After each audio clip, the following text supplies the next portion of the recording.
네, 성가대 찬양 감사합니다. 제가 이 목양실에서 아침에 이렇게 앉아 있으면 찬양 연습하는 소리가 막 들리는데 이 땅에 마귀들 종교 개혁 주일이 마지막 주일인데 그 찬양을 미리 준비하고 있구나. 그래서 야, 우리 성가대가 3주나 앞서서 준비하는구나 그랬는데 오늘 할 곡이었네요. 예, 그래서 종교 개혁의 그 루트의 곡을 우리가 들으면서 미리 또 종교개혁의 마음을 다진 것 참 감사합니다. 언제나 하나님께서 우리의 삶을 그 고백대로 마틴 루터가 개혁을 주도할 때는 그야말로 마귀가 들끓는 것 같은 상황이었습니다. 그런 고통 속에서도 하나님의 뜻을 실천하려고 애쓰면서 하나님 주신 말씀, 오직 믿음, 오직 은혜, 오직 성경을 가지고 그렇게 종교개혁의 일로를 걸었던 것을 우리가 기억하면서 같은 은혜가 오늘 우리에게도 임하기를 주의 이름으로 축원합니다. 우리 지난 시간에는 혹시 기억들 하시는지 모르겠는데 예레미야 예가를 통해서 슬픈 노래를 불렀던 예레미야 얘기를 통해서 은혜를 나눴습니다. 예레미야가 처했던 어려운 상황이 뭐였습니까? 나라가 망했고 예루살렘 성 그 거룩한 도성이 다 회파됐고 또 하나님의 거룩한 성전 예루살렘 성전이 다 무너져버린 현실이었습니다. 얼마나 힘겹고 아프겠습니까? 죽음과도 같은 고통이었지만 사랑하는 여러분, 우리가 그 말씀에서 확신 얻었던 것은 하나님은 그런 절망 가운데 우리를 내버려 두지 않으실 것입니다. 믿으시기를 축원합니다. 하나님은 절대 절망 가운데 버려두시는 적이 없다는 것입니다. 우리 중에 그 어떤 사람이라도 자신 있게 내 삶은 장밋빛입니다. 너무너무 모든 것이 형통합니다 할 만한 사람이 드물다는 것입니다. 그의 나아가 고통 중에 있고 힘겨운 가운데 있지만 하나님은 결단코 그 자리에 버려두지 않으십니다. 그게 바로 우리가 죽음과 같은 고통 속에서 생명으로 전진하는 삶이다 라고 얘기할 때에 오늘은 디모데서를 통해서 또 다른 죽음에서 생명으로 나가는 모습을 통해서 은혜를 나누고자 말씀을 준비했습니다. 오늘 말씀은 읽어보면 참 귀한 고백들이 많이 담겨 있죠. 이 디모데 후서는 굉장히 의미가 있는 말씀입니다. 특별히 15절 말씀 보시면 마지막 구절 15절 오늘 읽은 마지막 구절에 보시면 그 부분에 이렇게 되어 있습니다. 자신을 하나님 앞에 드리기를 힘쓰라. 자신을 하나님 앞에 드리기를 힘쓰라. 이렇게 바울이 권면합니다. 이 말씀을 표면적으로만 받아도 굉장히 은혜가 됩니다. 나를 하나님 앞에 온전히 드리기 위해서 힘쓴다는 것. 이게 그리스도인들의 참된 본분이요. 누구든지 명한 바를 받는 그렇게 요청을 받고 있습니다. 그렇게 살 수 있어야 합니다. 그런데 이 표면적인 말씀이 사실은 바울의 상황을 인식하고 보면 더 은혜가 넘치게 되는 말씀입니다. 디모데후서는 우리가 보통 분류하기를 목회서신이라고 그러지만 실제로는 바울이 쓴 13편의 서신 중에 맨 마지막에 쓰여집니다. 맨 마지막에 쓰여졌단 말은 이제 로마 감옥에서 순교의 임박에서 쓰여진 그런 서신이란 뜻이죠. 자기의 죽음이 예감되는 때였고요. 이제 얼마 안 있으면 주의 부름을 받아서 하늘나라로 간다 하는 그런 마음속에 자기의 신앙의 아들 디모데에게 간곡하게 부탁하는 내용들을 이 디모데 후서에 담습니다. 그래서 디모데 후서를 따르게 부른다면 유서와 같은 편지입니다. 자기의 마지막 뜻을 다 담아서 전하는 그 편지가 바로 오늘 디모데 후서인데 여러분 그렇지 않습니까? 사람이 죽음 앞두고 하는 얘기는 거의 다 진실이고 가장 중요하다고 생각하는 말을 합니다. 저희 육친의 아버지를 말씀드려 죄송하지만 제가 중학교 2학년 때 돌아가시는데 한 3개월간 수면 상태에 계시다가 그냥 돌아가셨습니다만 마지막 정신이 있을 때에 저희 어머니에게 남겼던 유언이 뭐냐 하면 여보 내가 너무 미안했어. 고생 많았어. 그렇게 정신 있을 때 그렇게 고백하신 다음에 돌아가셨어요. 사실 저희 어머니가 살아 생전에 아버님 그 젊었을 적에 마음고생 많이 하셨거든요. 힘든 일들이 많았는데 그 한마디 돌아가시기 임박에서 남겼던 말 내가 정말 미안해.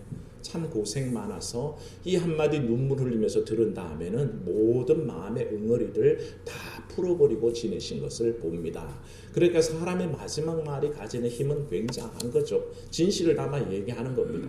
이 바울의 고백 속에 오늘 말씀이 바로 바울의 진실이 담겨 있는 말인데, 사실은 이 말씀이 그렇게 쉬운 말씀은 아닙니다. 뭐냐 하면 네 자신을 하나님 앞에 드리기를 힘쓰라라고 얘기하는데, 그게 참 듣기에 따라서는 만약에 이 말을 하는 사람이 제대로 살고 있지 않으면 그 말을 들을 때 뭐라 그럽니까? 우리 보통 사람은 딱 반박해서 얘기하기를, 아이고 당신이나 잘하세요, 당신이나 그렇게 살세요, 말만 하지 말고, 그렇게 비꼬지 않겠습니까?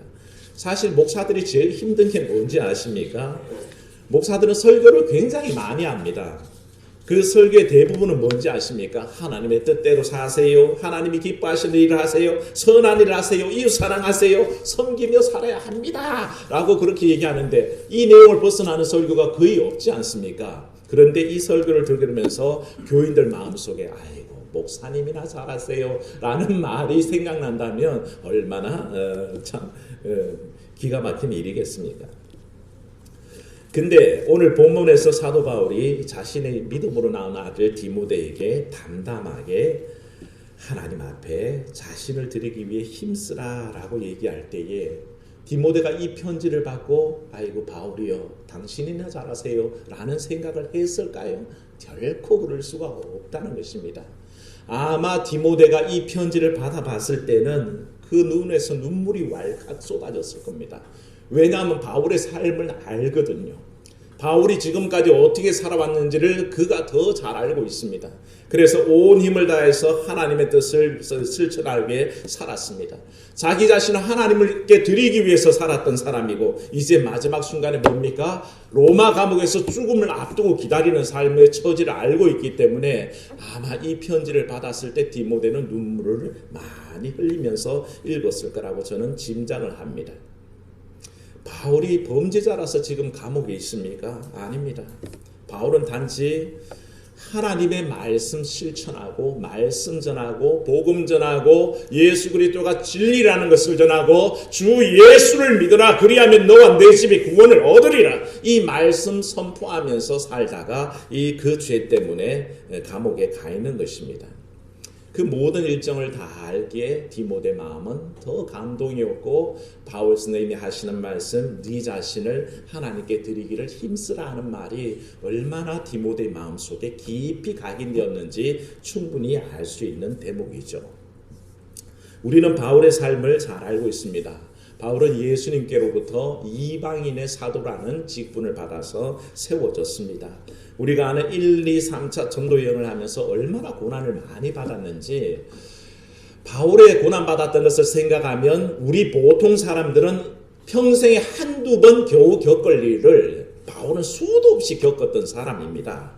그 얘기를 바울이 고린도후서 11장 23절에서 27절에 소개하는데 한번 들어보십시오. 그들이 그리스도의 일꾼이냐 정신 없는 말을 하거니와 나는 더욱 그러하다. 내가 수고를 넘치도록 하고 옥에 갇히기도 더 많이 하고 매도 수없이 맞고 여러 번 죽을 뻔하였으니 유대인들에게 40에서 하나가 함한 매를 5번 맞았으며 3번 태장으로 맞고 1번 돌로 맞고 3번 파선하고 일주야를 깊은 바다에 지냈으며 여러 번 여행하면서 강의 위험과 강도의 위험과 동족의 위험과 이방인의 위험과 시내의 위험과 광야의 위험과 바다의 위험과 거짓 형제 중의 위험을 당하고 또 수고하며 애쓰고 여러 번 자지 못하고 줄이며 목마르고 여러 번 굶고 춥고 헐벗었노라. 그렇게 고백하고 있습니다. 이 말씀을 가만히 읽다 보면 여러분은 어떻게 받아들이시는지 모르는데 저는 굉장히 이 말씀을 읽을 때마다 부끄러워집니다. 아, 사도 바울은 이런 고통 속에 복음 전하러 그렇게 온 세계를 떠돌았는데 오늘날 현대의 목사들은 너무 편하게 목회하는 건 아닌가 하는 자책감이 들고 부끄러워질 때가 많습니다. 그래서 결심하기는 나도 더 나를 향해서 채찍질을 해야겠다. 편한 게 아니라 오히려 바울의 고난을 기억하며 나도 그렇게 살아야겠다라는 그런 결단을 하곤 합니다만, 여러분들은 어떻습니까? 바울이 지금 얘기하는 것만큼 여러분들도 고생하면서 주를 쫓고 있는지 돌아보면 사실 이 말씀 앞에는 부끄러워진다는 것이죠. 우리는 그렇게 열심히 예수를 믿지 않는 편입니다. 바울은 그렇게 힘겨운 상황 속에서도 주께서 가라 하시면 가고 서라 하시면 섭니다. 그게 오직 주의 말씀에 순종하는 삶이었습니다. 그리고 이제는 마지막으로 하나님께서 자기의 목숨을 요구하니 그저 로마 감옥에서 그 목숨 드릴 날을 기다리고 있는 중입니다. 그 기다린 중에 뭐라 그럽니까? 너는 너 자신을 하나님께 드리기를 힘쓰라. 자신이 그렇게 살았고요. 이제 마지막 남은 목숨까지 드리기 위해서 기다리는 중에 자기의 영적인 아들, 믿음의 아들 디모데에게 너도 그렇게 너 자신을 드리기 위해서 힘쓰라 할 때 디모데가 그 말씀을 받을 수밖에 없다라는 것이죠. 이 말씀이 진행될 동안에 사도 바울을 사로잡는 게 있었습니다. 오늘 말씀의 시작인 8절 말씀 한번 읽어봅니다. 내가 전한 복음대로 다윗의 씨로 죽은 자 가운데서 다시 살아나신 예수 그리스도를 기억하라. 아멘. 누구를 기억해요? 예수 그리스도를 기억합니다. 사도 바울의 머릿속에는 예수 그리스도밖에 없는 것입니다. 예수 그리스도를 여러분들이 기억하는 중에 뭘 기억하십니까? 십자가의 사건을 기억하십니까? 그의 대속의 죽음을 기억하십니까? 내 죄를 위해서 십자가에 못 박혀 죽으신 그 공로를 인정하십니까? 그런 여러분 되시기를 축원합니다. 바울의 마음속에는 그거밖에 없습니다. 예수께서 나를 위해 죽어주셨던 것처럼 나도 이제 죽는다는 것입니다. 주께서 걸어가셨던 그 길이면 나도 걸어가겠다는 결심이 그 속에 있었습니다. 그래서 그는 예수 그리스도를 기억하라, 자신도 기억하고 디모데에게도 기억하라, 그렇게 권하는데, 그 말씀 중에 11절 12절 한번 보십시오. 함께 읽어봅니다. 시작. 미쁘다 이 말이여, 우리가 주와 함께 죽었으면 또한 함께 살 것이요, 참으면 또한 함께 왕노릇할 것이요, 우리가 주를 부인하면 주도 우리를 부인하실 것이라. 아멘. 사도 바울은 분명히 주님을 기억하고 있고요, 또한 뭐라고 합니까? 주와 함께 죽었으면 또한 그 부활에 함께 우리도 살 것을 알고 있었고요, 주와 함께 동행하는 동안에는 영광된 삶이 보장된다는 것을 알고 있었습니다. 그러나 혹시 주를 부인하면 주님도 사람들 앞에서 나를 부인하실 거다라는 그 확신이 있었습니다. 바울의 삶의 전제는 언제나 예수 그리스도였고 예수 그리스도와 동행하는 삶이었던 겁니다. 그런 귀한 고백이 바울 속에 있었고, 이제는 자기의 삶을 마지막 때를 바라보면서 묵묵히 담담하게 디모데에게 권하는 것이 네 자신을 하나님께 드리기를 힘쓰라. 그 말로는 많은 것이 포함되어 있죠. 열심히 주의 일을 감당하고 고통 중에도 주의 일을 감당하고 때를 얻든지 못 얻든지 복음을 전하는 삶을 살다가 어느 날 주께서 부르시면 순교의 길일지라도 담담히 받아들일 만큼 네 자신을 드려라 하는 뜻이 내포되어 있기에 얼마나 은혜의 말씀인지 모릅니다. 표면적으로 보면요, 바울이 걸어가는 길은 무슨 길일까요? 따라합시다. 고난의 길, 죽음의 길. 그게 표면적인 사실입니다.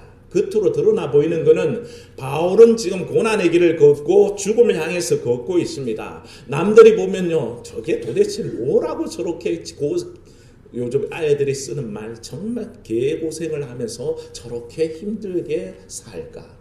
저게 뭐가 있어서 저러지? 왜 저 사람은 살 길을 두고 저렇게 죽음의 길을 걸어갈까라는 의구심이 들 법도 합니다만, 사실은 사도 바울이 걸어가는 이 길은 결코 죽음의 길이 아니라, 따라합시다, 생명의 길, 영생의 길, 구원의 길. 믿으십니까? 네. 이 바울이 걷는 길은 결코 남들이 보고 있는 죽음의 길이 아니라 영생의 길이요, 생명의 길이요, 구원의 길을 그는 걸어가고 있었다는 것입니다. 바울은 우리 주님께서 먼저 이 길을 걸어가셨던 것을 알고 있고요, 묵묵히 십자가의 길을 걸으면서 온 인류를 구원하시기까지 자기 생명을 주셨던 그 길을 알고 있습니다. 그래서 자기도 이제 그 길을 묵묵히 따라가면서 디모데에게 너도 그렇게 살기를 힘쓰라라고 얘기하고, 그 말씀이 오늘 우리 귓가에도 담담하게 전해지는 것이, 현적교회 성도 여러분, 여러분들도 자신을 하나님 앞에 드리기 위해 힘쓰십시오. 많은 뜻이 2000년의 시공을 격해서 오늘 우리에게 주어지는 겁니다. 그 길은 고난의 길 같으나 죽는 길 같으나 실상은 사는 길이요 생명의 길이요 영생의 길이요 주님께 인정받는 길이었던 것입니다. 그렇다면 뭡니까? 우리는 어떻게 해야 하나님 앞에 우리 자신을 드릴 수 있을까요? 하지 말 것과 할 것에 대해서 오늘 말씀을 우리에게 주시는데, 사실 디모데후서는 아까 말씀드렸지 않습니까? 목회 서신이라 그랬습니다. 많은 권고를 디모데에게 전하는 것이라서 어떻게 하라는 내용들이 많습니다. 오늘 디모데후서 2장만 하더라도 2장을 보시면 사실 3절에 뭐라 그랬냐면 너는 그리스도 예수의 좋은 병사로 나와 함께 고난받으라, 그렇게 권합니다.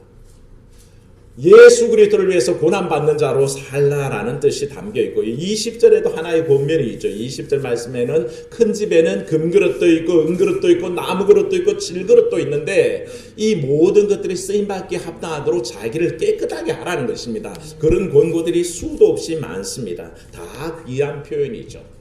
그런데 오늘 말씀 중에 읽은 말씀 본문 중에서만 가지고 그 권면을 한번 정리해 보면 이렇습니다. 14절 말씀 한번 읽어봅니다. 시작. 너는 그들로 이 일을 기억하게 하여 말다툼을 하지 말라고 하나님 앞에서 엄히 명하라. 이런 유익이 하나도 없고 도리어 듣는 자들을 망하게 함이라. 아멘. 뭐 하지 말라고요? 말다툼 하지 말라라고 그렇게 얘기합니다. 이 말씀을 이해하려면 그 당시 배경을 좀 이해해야 됩니다. 이 디모데후서를 디모데에게 써 보낼 때에 디모데는 에베소 교회에 있었습니다. 에베소 교회에서 바울이 개척한 그 교회를 뒤를 맡아서 목회를 하고 있을 때입니다. 그런데 바울이 활동할 시대에 그 당시에 모든 소아시아나 유럽 지역의 교회들의 한결같은 특징이 뭐였냐 하면 기독교 이단과 유대 율법주의의 공격이 있었습니다. 끊임없이 교회들은 그 공격 속에 자기 신앙을 유지했어야 되는데 지금 디모데가 목회하고 있는 에베소 교회에도 그런 일들이 일어났다는 것입니다. 그 내용을 간략하게 소개하고 있는 게 17절 18절 말씀 보면 한번 읽어보면 좋습니다. 읽습니다. 그들의 말은 악성 종장이 퍼져나감과 같은데 그 중에 후메네오와 빌레도가 있느니라. 진리에 관하여는 그들이 그렇되었도다. 부활이 이미 지나갔다 하므로 어떤 사람들의 믿음을 무너뜨리느니라. 아멘. 어떤 사람이 있었냐면 후메네오와 빌레도 같은 사람이 있었습니다. 그런 사람들이 영지주의자죠. 이 영지주의자들은 부활이 이미 지나갔다, 이전에 끝나버렸다라고 그렇게 하면서 이단 사상을 전파합니다. 그게 본문에 나오지 않지만 유대 율법주의 공격은 끊임없습니다. 이런 상황 속에서 무익한 말다툼이 일어나는 겁니다. 논쟁이 일어나고 그거 가지고 싸우다가 정작 하나님께서 원하시는 일들은 할 수가 없게 되는 겁니다. 사랑하는 여러분, 어떤 교회든 마찬가지입니다. 하나님이 기뻐하실 일들이 너무 많습니다. 해야 할 일이 너무 많습니다. 전도돼야 되고 섬겨야 하고 온갖 일들을 감당해야 되는데 다툼이 일어나면 거기에 정신이 팔려서 정작 해야 될 일은 하지 못한다는 겁니다. 온갖 일들이 다 쌓여 있는데 정작 그 일을 하지 않으면 도대체 교회가 왜 존재하지 못하는 것입니다. 우리가 왜 국회를 보면 늘 한탄합니까? 민생은 다 뒤로 적쳐놓고 정쟁으로 붙고 있으니까 우리가 안타까운 거 아닙니까? 백성들은 그게 제일 불만입니다. 국회의원으로 뽑아놨으면 민생을 살피는 그 국정을 운영해야 되는데 그러지 않습니다. 당리당략에만 치우쳐 살아가니 우리는 답답함을 느끼는 거죠. 똑같습니다. 그런 국회가 필요 없다고 얘기하듯이 오늘날 교회도 마찬가지입니다. 주님 주신 일을 감당하지 않고 엉뚱한 쓸데없는 다툼으로 시간을 소비하고 힘을 소비해보면 얼마나 큰 손해인지 모릅니다. 교회들은 늘 그렇습니다. 생각 다르고 의견이 다르고 서로 자기가 옳다고 주장하게 됩니다만 오늘 말씀은 분명하게 얘기합니다. 그것은 무익하고 망하는 지름길이라는 것입니다. 무익하고 망하는 길이라고 얘기했습니다. 물론 이 얘기 속에 진리를 대변하는 얘기는 제외하고입니다. 우리 속에 갖고 있는 무익한 얘기를 중심으로 얘기할 때에 하나님 앞에 자기를 드리는 것이 훨씬 유익하고 또한 생명으로 나가는 길인데 그걸 택하지 않고 무익한 다툼에만 빠져 있는 경우가 우리의 삶의 대부분인 것입니다. 중세에 이런 일이 있었습니다.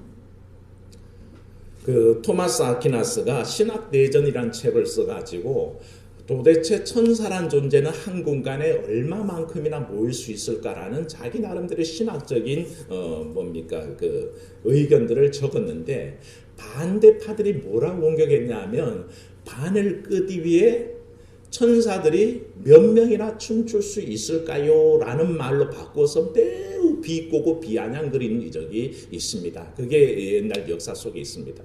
도대체 천사가 바늘 끝에서 몇 명이 춤을 춘 게 뭐가 중요합니까? 하나도 중요하지 않은데 그런 쓸데없는 무익한 논쟁으로 말미암아 할 일들을 하지 않은 시대가 중세 시대고, 우리는 아쉽게도 그 중세 시대를 암흑의 시대라고 부르죠. 그러니까 제일 감당 못하고 쓸데없는 논쟁에 쌓여 있었던 때가 바로 그와 같다는 것입니다. 사랑하는 여러분, 다투는 것은 무익하고 허망한 일입니다. 오직 하나님이 주신 일들을 실천하기에도 바쁜 시간입니다. 그 일을 위해 힘쓰는 여러분 되시기를 축원합니다. 하지만 대신에 이렇게 하라고 말씀하신 것이 15절 말씀인데 읽어봅니다. 너는 진리의 말씀을 옳게 분별하며 부끄러울 것이 없는 일꾼으로 인정된 자로 자신을 하나님 앞에 드리기를 힘쓰라. 아멘. 이렇게 힘쓰라는 것입니다. 어떤 자신을 드려라 하나, 첫 번째는 뭐냐 하면 진리의 말씀을 옳게 분별하는 자신을 드리라는 것입니다. 하나님 앞에서 늘 진리를 분별하는 마음이 필요합니다. 진리의 말씀은 하나님의 말씀입니다. 이것을 옳게 분별할 수 있는 그런 사람이 되어야 한다는 것입니다. 말씀이 우리 모든 성도의 기본인 것을 아시죠? 말씀을 아셔야 합니다. 그런데 이 말씀만 아는 거하고 다 되는 일이 아닙니다. 이 말씀이 없으면 사실 신앙이 자기 멋대로가 됩니다. 왜? 말씀에 근거하지 않았기 때문에 내 소견에 옳은 대로 마음대로 믿어버립니다. 그런데 그건 실수고요. 말씀에 대해서 우리는 깊은 이해가 필요한데, 요한계시록 1장 3절에 사도 요한이 계시를 보여주면서 성도들에게 부탁했던 말씀이 뭐냐 하면, 한번 따라합시다. 이 예언의 말씀을 읽는 자와 듣는 자와 지키는 자. 네, 중간의 내용은 제가 생략했지만 읽는 자와 듣는 자와 지키는 자는 복이 있다. 때가 가까우니라 라고 얘기합니다. 뭐라고요? 읽는 자와 듣는 자와 지키는 자가 복이 있다 그랬습니다. 사랑하는 여러분, 말씀을 읽어야 합니다. 아무리 좋은 책이고 진리로 가득 채워 있어도 내가 읽어내지 않으면 나에게 들어오지 않습니다. 사랑하는 여러분, 열심히 주일날 와서 설교 말씀을 들으십시오. 콩나물에 물 붓는 것 같이 그렇게 들어도 어느새 물은 다 흘러가는 것 같아도 콩나물은 자라듯이 우리가 주의 말씀을 매일 많은 시간에 나와서 듣다 보면 무언가가 내 속에 남습니다. 그리고 나의 신앙을 자라나게 하는 겁니다. 그러니 많은 예배에 참석하시고 많은 설교를 들으려고 애쓰십시오. 그러면 그것이 여러분 속에 신앙의 자양분이 되어서 자리를 잡습니다. 그런데 그 모든 것을 떠나서 제일 중요한 것은 뭐라고요? 지키는 겁니다. 말씀을 읽고 듣고 그리고 지키는 게 가장 중요하다는 것입니다. 그것이 우리 속에서 지켜질 때만이 온전한 역사가 일어난 거죠. 성경 열심히 읽고요, 열심히 듣는 자들 있었습니다. 예수 그리스도 당시에도 바리새인과 서기관은 누구보다 말씀 열심히 읽었고요, 누구보다 말씀을 열심히 들었던 사람입니다. 사람들 앞에 말씀 가지고 얘기하면 할 것이 넘쳐나는 사람들이었는데 정작 그들의 삶은 주님께로 인정을 못 받았습니다. 오히려 예수님께서는 이 바리새인들을 가지고 뭘 하셨냐면 화 있을진저라고 그렇게 책망하셨습니다. 왜 화가 있느냐? 자기들은 천국에 들어가지 않고 남들도 못 들어가게 딱 가로막고 있는 사람들이었습니다. 소경이 소경을 인도하는 듯이 자기도 잘못된 신앙 안에 있으면서 남들을 인도한다고 앞장섰던 사람들입니다. 그러니 주님께서 하답답하셔서 뭐라고 하셨냐 하면, 너희들은 서기관과 바리새인들의 말하는 것은 듣되 뭐는 본받지 말아라? 행하는 것은 본받지 말아라 그랬습니다. 그야말로 바리새인과 서기관들은 언행이 일치되지 않는, 말은 이렇게 하면서 행동은 따르게 하는 그런 사람이었던 것을 알게 됩니다. 그래서 주님께서는 신랄하게 화 있을진저라고 저주하셨는데 바로 그겁니다. 읽는 거 중요하고요. 듣는 거 중요하지만 뭐가 더 중요하다? 지키는 게 중요합니다. 말씀을 지켜 행할 때 여러분들에게 복이 있을 줄로 믿습니다. 그러니 말씀 열심히 읽으시고 들으시고 지켜 행하는 것, 그런 내가 되어서 진리를 분별하면 하나님 앞에 온전히 드릴 수 있는 존재가 되어지는 겁니다. 그때 내가 온전해진다는 것을 알아야 합니다. 두 번째 권고하시는 게 뭐냐 하면 한 따라서 부끄러울 것이 없는 나. 바울이 지금 너희 자신을 하나님께 온전히 드리기를 힘쓰라고 얘기하는 것은 부끄러움이 없는 나를 드리라는 것입니다. 사랑하는 여러분, 자기의 삶에 당당한 사람은 부끄러움이 없습니다. 부모로서의 삶에 당당한 부모는 자식 앞에 부끄러움이 절대 없습니다. 사원들 앞에서 절대 부끄러울 것 없는 당당함이 있는 사람들, 그런 사장은 직원들 앞에서 부끄러울 게 하나도 없이 당당합니다. 왜냐하면 그렇게 살지 않았기 때문에 그렇습니다. 당당하게 살았기 때문에 부끄러움이 없는 겁니다. 사람들 앞에서도 우리는 그렇게 삽니다. 한 점 부끄러움이 없으면 그 사람 앞에 떳떳하고 당당합니다. 만약에 내가 뭔가 숨기고 죄 지은 게 있으면 제가 어떻게 가족들을 볼 것이며 어떻게 성도들을 볼 것이며 어떻게 이웃을 보겠습니까? 그건 우리가 늘 인간의 본질입니다. 내가 떳떳하지 못하면 부끄러움이 있으면 절대 당당할 수 없다는 것입니다. 그런데 성경 뭐라고 했냐면 너희가 부끄러움 없는 일꾼으로, 부끄러울 것이 없는 사람으로 서라고 그렇게 얘기합니다. 사람들 앞에서도 그와 같은데 오죽하면 하나님 앞에겠습니까? 사랑하는 여러분, 하나님 앞에 부끄러울 것 없는 삶을 사시기를 축원합니다. 죄에 대해서 당당해야 되고요. 하나님 앞에서 온전히 서기 위해서 힘써 노력해야 합니다. 죄 짓고 나쁜 짓만 하다가 하나님 앞에 나오면 이 예배 시간에 너무나 부끄럽고 죄스러워서 고개를 들 수가 없는 법입니다. 그런데 하나님 앞에 애쓰고 열심히 충성하기 위해 힘쓰다가 돌아와서 예배하면 하나님 앞에 기쁨이 되는 줄로 압니다. 마지막 우리가 생각할 것을 한번 따라합시다. 일꾼으로 인정된 나. 바울은 그 점을 중요하게 생각합니다. 일꾼으로, 부끄러움이 없는 일꾼으로 네 자신을 드리라는 것입니다. 일꾼으로 드린다는 것은 하나님 앞에 사용되고 있다는 것입니다. 주가 쓰시겠다 하면 언제든지 나를 드리고 내 시간을 드리고 물질을 드리는 겁니다. 그래서 나 하나님을 섬길 때에 그 사람을 우리는 일꾼이라 부르고요. 사랑하는 여러분들도 일꾼 되기를 힘쓰시기를 축원합니다. 일꾼이 된다는 말은 하나님의 일을 사모하고 직분을 사모한다는 뜻입니다. 사랑하는 여러분들, 기왕 교회 다니는 바에 집사님 소리 들으십시오. 그래서 집사 임명을 받고 교회에 더 힘을 내십시오. 어느 정도 세월이 지나고 신앙이 성숙되면 안수 집사가 되고 권사의 직분 되는 것을 사모하십시오. 아이고, 그건 남들 얘기야. 나는 안수 집사 안 돼도 돼. 권사 안 돼도 돼. 그건 자기 생각일 뿐이고요. 하나님 앞에는 사실은 그 직분들을 사모하면서 내가 하나님 앞에 인정받는 일꾼으로 서야지 하는 사모함이 있어야 합니다. 내 자격 요건을 묻는 게 아니라 나의 사모함을 얘기하는 겁니다. 아이고 나는 상관없어. 그러니 하나님 일도 등한히 하고 교회 일도 등한히 할 거야. 천만에요. 우리 장로에게는 평신도자로서 지도자 역할을 장로라는 직분을 두어서 맡기고 있습니다. 물론 그 장로님과 우리가 장로교 할 때 그 장로는 다른 말이지만 그래도 우리 장로교에서 평신도 지도자로서 장로님을 인정하고 목사도요 사실은 우리 헌법의 장로입니다. 장로에는 두 가지가 있으니 첫째는 치리하는 자를 장로라 하고 또한 치리와 설교하는 자를 목사라고 부른다 해서 장로는 두 가지입니다. 하나는 치리하는 장로, 하나는 치리와 설교하는 목사. 그게 두 가지 직분이 장로로서 직분인데 목사가 되려면 사실은 결단이 필요하죠. 자기 삶을 버리고 그때부터 신학을 공부하고 교단이 인정하는 신학교에 가서 열심히 수학하고 그 다음에 목사 고시를 치르고 그리고 나서 일정한 요건이 되면 노회 석상에서 안수를 받아서 목사가 됩니다. 그 과정이 굉장히 힘이 들죠. 그리고 자기 생업은 포기해야 됩니다.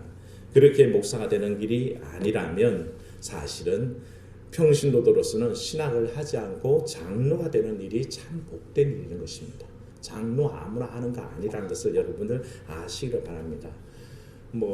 제가 계신데 자랑을 해서 그런데 우리 교회는 참 좋은 장로님을 모시고 있습니다. 저 어디 가도 우리 장로님을 자랑하거든요. 요즘 목사님들 제가 노회에서 이렇게 규칙부 임원도 하고 이러다 보니까 목사님들하고 자주 대화를 하다 보면 저는 우리 장로님 자랑합니다.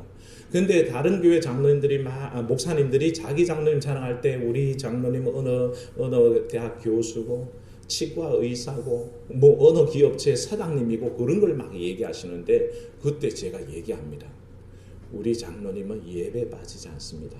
주일 낮 예배, 찬양 예배, 수요 예배, 금요 기도회, 심지어 새벽 기도에도 빠지지 않는 장로님이십니다.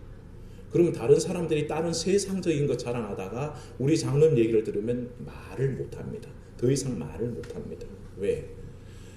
그 장로님들이요 사업 바쁘다고 예배 오지를 못하고요 새벽 기도에 택도 없는 얘기입니다. 무슨 장로라고 직분은 받았는데 예배에 나타나지 않으니 그분은 어떻게 사실은 많은 장로님인데 진짜 장로님이 되겠습니까? 세상 일에 바쁘고 자기 맡은 일들 세상 일이 바빠서 정작 교회에서 세우는 그 거룩한 직분 장로의 직분을 하지 않는 겁니다.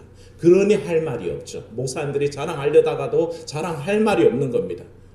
기본을 하는 분 앞에서 기본도 못하는 분들이 뭔 할 말이 있겠습니까?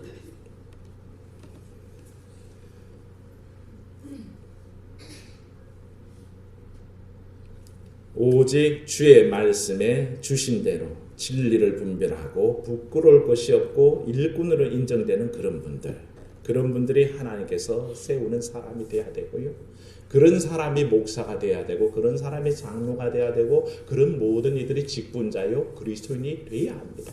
그렇게 하나님 앞에 인정받기를 힘쓰고 사모하는 여러분들 삶이 되시기를 주의 이름으로 축원합니다.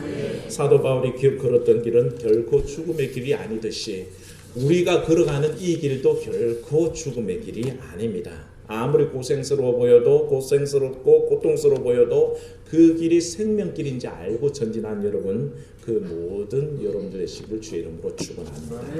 은혜로우신 하나님 아버지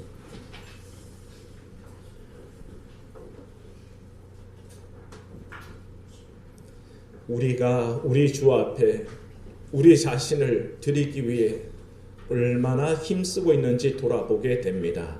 말씀 앞에 설 때 우리가 참 부끄럽다는 것을 깨닫습니다. 하나님 앞에 내 자신을 드리기에 힘쓰지 않고 오히려 세상에 내 자신을 팔아버리고 내 영혼을 세상 가운데 내둘리는 이 연약한 모습 속에 오늘도 주의 말씀 앞에 설 때 부끄러운 우리 자신들을 고백합니다. 하나님 돌아보게 하사 죽음 앞에서도 의연하며 담담하게 그 신앙의 아들 디모데에게 말하기를 네 자신을 하나님께 드리기를 힘쓰라라고 권하는 것은 사도 바울이 그만큼 그 믿음의 생활에 부끄러움이 없었고 당당했기 때문이요. 일생을 다 드렸고 이제 마지막 죽음의 순간 앞에 서 있었지만 그 죽음에 가는 길이 결코 죽음의 길이 아닌 생명의 길인 것을 깨달아 알았기에 그와 같이 당당하게 얘기한 것을 생각합니다. 우리도 이와 같은 교훈을 마음에 받게 하사 참으로 이 땅에 살아가는 동안에 좀 더 세상적으로 편하고 잘 되는 일에 집착하지 말게 하시고 오히려 세상으로는 고통스러워 보이고 힘겨워 보이지만 그 길이 영생의 길이요 생명의 길인 것을 알고 죽음에서 생명을 향하여 걸어가는 우리가 될 수 있도록 인도하여 주시옵소서. 우리의 삶을 주께서 주관하시기를 원하고 주 예수님 이름으로 기도하옵나이다. 아멘.